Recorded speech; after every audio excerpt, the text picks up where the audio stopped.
Première question que je voulais vous poser, et j'ai presque envie de vous dire, est-ce que le management de transition mène à tout?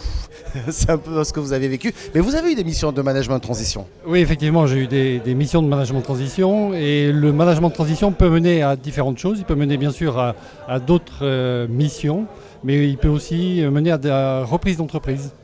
C'est ce que vous avez, racontez-nous votre parcours, c'est un peu ce que vous avez vécu? Alors c'est tout à fait ce que j'ai vécu. J'ai fait 25 ans, un peu plus de 25 ans comme cadre en entreprise, en direction générale, puis du management de transition. Et lors d'une mission de transition, j'ai eu l'opportunité de reprendre l'entreprise dans laquelle je faisais la mission de transition avec l'accord de l'actionnaire. Donc aujourd'hui, vous avez un poste de CDI dans cette entreprise? Non, cette entreprise aujourd'hui n'existe plus.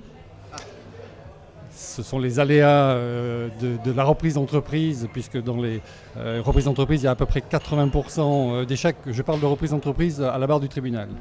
Mais donc du coup, je suis revenu à mon métier d'avant, qui est à nouveau le management de transition.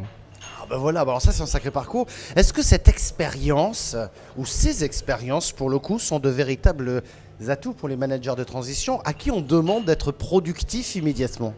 C'est un atout. Je dirais que l'expérience de chef d'entreprise a enrichi bien sûr mon savoir-faire et m'a donné une vision beaucoup plus complète du métier de manager de transition.